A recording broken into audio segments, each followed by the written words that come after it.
Okay, so here we are at the halfway of the semester. So we have done discussing the two plays before UTS, and as I already mentioned that after UTS, there we are not going to read any more scripts, but we are going to um, first translate the scripts, and the second one is to stage the script, yeah, through a video project. So for today, the discussion will be about translating a part of a script. So you're not going to translate the whole script, which is taking, of course, quite a long time, but you only have to translate it, just some part of it. So the purpose of this assignment, this part of the final test assignment, is first to deepen your understanding on the play, because if you just read the play in its original language, you may understand it, but when you try to translate it into different language, then you will literally interact with the script or the text deeper than just reading it, and thus it makes you understand the complexity of the text itself when it has to be translated into a different language. The second one is to produce, of course, as the final product, a translated script for non-English reader or audience. As we know that drama is not the most favorite or knowable product of literature in our in Indonesia.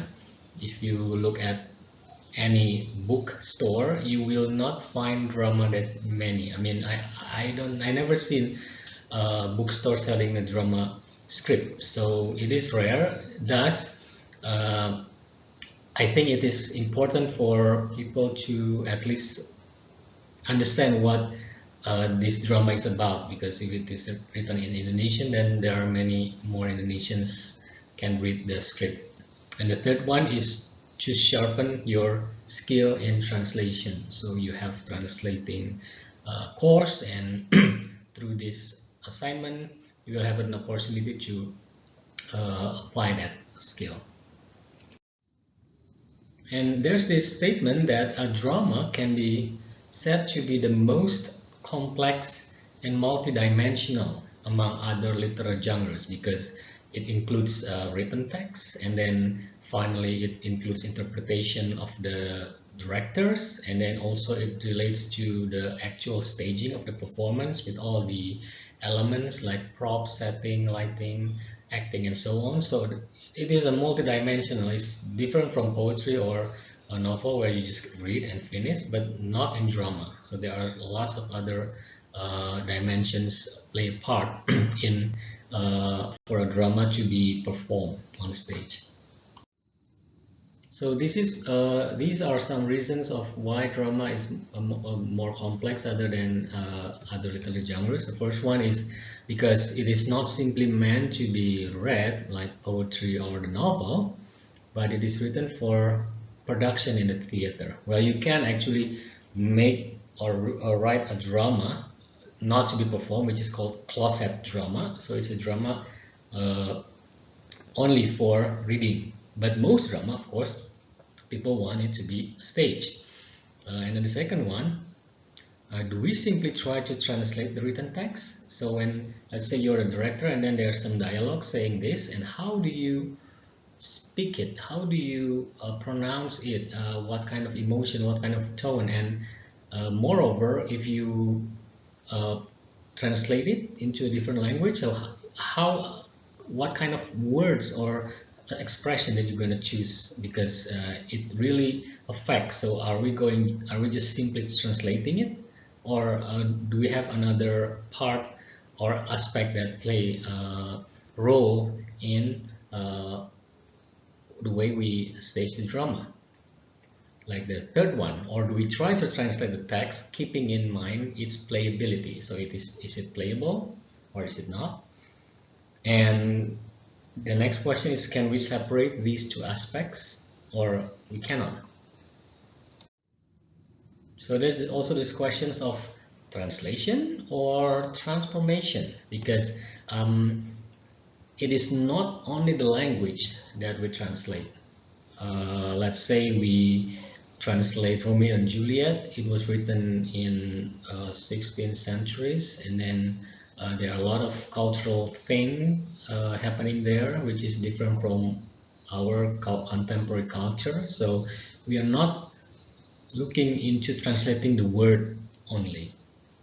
We try to make the personalities of the characters come alive in the translated version. So we transform the idiomatic dialogue of the source language, or the SL, into the target language, or TL. So this is what we call transformation. Translation is like only translating, for example, I come to the house, saya datang ke rumah. Itu translation. But transformation is more about idiomatic dialogue. Jadi ada dialog-dialog idiomatik yang mungkin membutuhkan sisi aspek budaya atau kondisi saat itu. And the culture of one language has to be reproduced in another language, and its specific nature kept intact. Jadi kalau kita menerjemahkan tanpa melibatkan aspek budaya, maka akan hilang esensinya. Ada esensi yang hilang dari hasil terjemahan yang kita terjemahkan tersebut. Inilah mengapa translation harus dibarengi juga oleh transformation, karena dua hal ini adalah satu kesatuan ketika kita menerjemahkan suatu teks ke dalam bahasa yang lain. Dan when we talk about translating drama, there are at least 6 aspects. The first one is the potential audience. So let's say you translate this text for high school students or elementary school students, then you will have a different mindset about what kind of word to use, because you will also see what audience that we are targeting. And then the second one is cultural symbols. And then the third one, names of characters and places. The fourth one, the historical context. The fifth, the use of language. And the last one is playability. Now we'll look at each of the aspects one by one.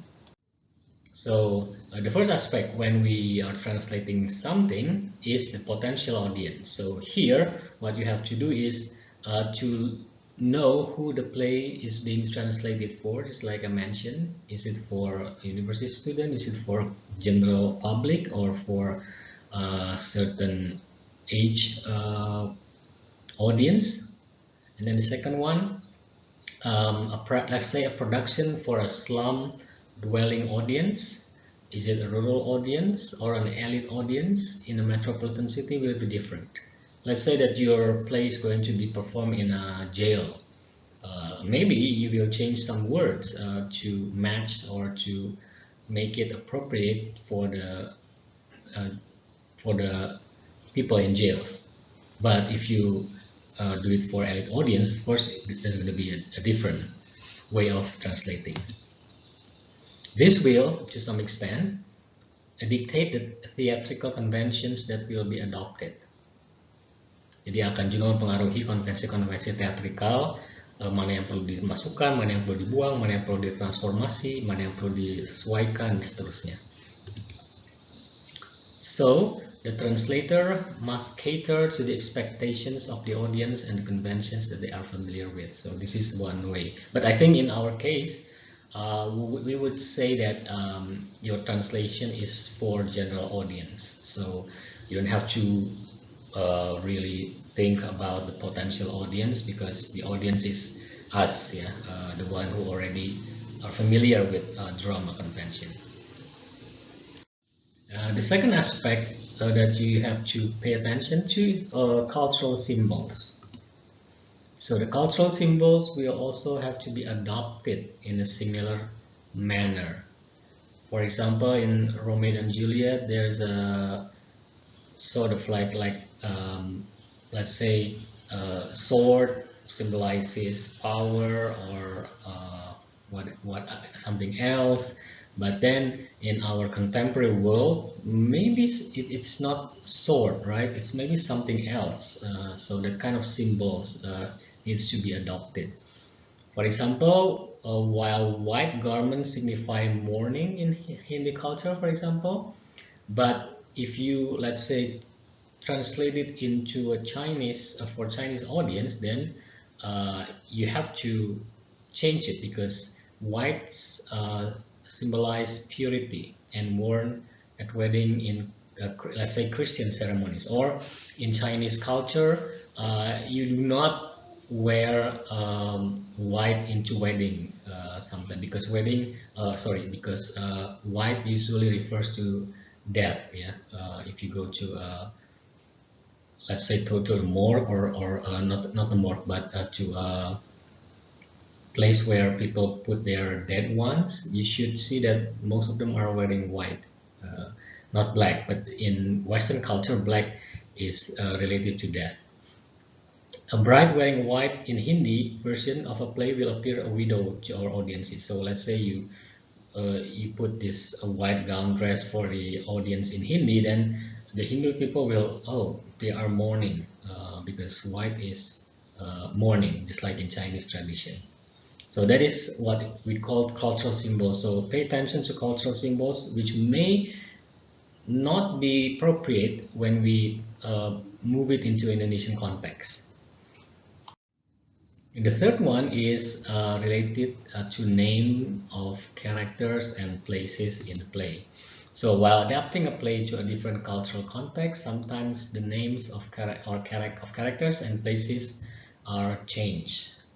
Language can either be standard or a dialect depending upon the character. And as the play is also heard, the dialogue must have the necessary rhythm, intonation, voice modulations, speed of delivery, and pauses. And how these elements are to be incorporated in the target language will depend a lot on the sensitivity and creativity of the translator. Let's say that one certain name in one play means something bad in the target language, so we might want to change the name of the characters or places that probably not appropriate for the target language audience. Alright, so regarding the translation strategies itself, or how you going to translate, there are two trends which is actually quite oppose each other. The first one is what we call foreignization, which means that when you do foreignization, it means that you translate, when you translate the text, you leave the original cultural context untouched or source text oriented. So in this case, foreignization, it means that you don't care about the target audience, but you really focus on the source. If the source is like this, then you will not change anything. Let the target audience exposed to the original cultural context and learn about new cultural context. So that is called foreignization. But the other hand is domestication. Uproot the play from its original cultural context. It means target text oriented. So on the other hand, domestication means that we literally change the whole cultural context of the play. Let's say Romeo and Juliet in Venice or in Italy, but then when you translate it into Indonesia, maybe it happens in ancient Java, in Majapahit, between two kingdoms, something like that. So that is uprooting the original culture and then make it into the target language culture. So there are two ways. So either you want to leave it like that or to make it domesticated. That is, both are okay as long as you do not change the plot. Yeah, because translating means you have to literally follow the plot of the story, but you can choose to do foreignization or domestication. Oke, jadi foreignization and domestication ini menurut Rome Helen berada di dalam suatu konteks acculturation. Acculturation itu akulturasi budaya ya, kita bisa pernah dengar. And acculturation process in translation, according to Vermeulen, is divided into three, let's say, three positions. So the first position is when when the acculturation is done, where no attempt is made to acculturate the source text that may result in the text being perceived as exotic or bizarre. So this is when foreignization happens. So you literally translate it from the original culture, and then when the target language audience see the play, they literally, wow, what is this? I'm not aware, I'm not familiar with this. It's all exotic and bizarre to me. So that is one end extreme.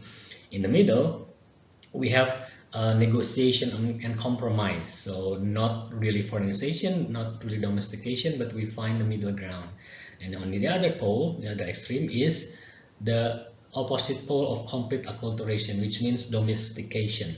So where the foreign cultures is just gone, vanished, and changed into the local culture. So that is the acculturation process. It can be from very extreme, doesn't change at all, to the other extreme where the culture of the original text is completely changed. And also there's one in the middle where there is a negotiation and compromise. And if we talk about acculturation, it is defined as a cultural modification of an individual, group of or people by adapting to or borrowing traits from another culture. So it is like when you have, let's say in Indonesia, we have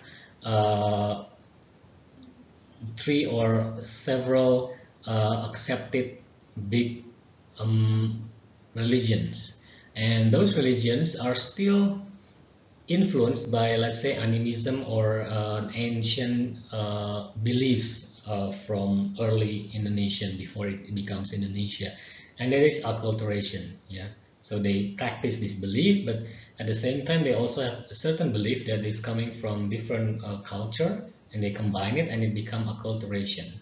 Just like maybe in Chinese Indonesian, yeah, in Indonesia they have let's say Christian way, but they still also perform the Chinese traditional ritual, and then they combine it, so it becomes acculturation. So it's a merging of cultures as a result of prolonged contact. So when two cultures interact with each other for a long time, one day there will be acculturation of culture where the two cultures are combined and negotiate. So going back to translation process, so how do we start? How do you start the process of translation? Well, the first step would be to understand the play by reading it as often as necessary. I think this is all a very common sense. Yeah, to translate something, you need to read the source text not only once but as often as you can. Secondly, take up its translation scene by scene, which we will do exactly. So we are not going to translate the whole thing, but we only translate certain scenes. Even though we can only translate the text scene by scene, we must do so keeping in mind its relevance within the context of the whole play. So because we're doing it scene by scene, so we don't really have to keep in mind the whole play, because we only take one small part of the play. And then after the first draft has been prepared, it can be read aloud to check for flow and readability. Especially when there are more than one of you translating let's say one scene, you split it into 2 different or 3 different persons, assign them to 3 different persons, and then each one of you will have your own style of translating. So you have to, when you combine them, you have to read it again, you have to read it aloud to see any discrepancy, apakah ada ketidaksesuaian atau keanehan gitu ya, menggunakan aku dan atau menggunakan saya, ada yang menggunakan yang lain. Nah, itu hal-hal yang perlu diperhatikan terutama ketika penerjemahnya lebih dari 1 orang. So you have to be careful to maintain a balance between literal and free translation, as also between the scenes, characters, and speeches of the original. Nah, ini banyak terjadi juga.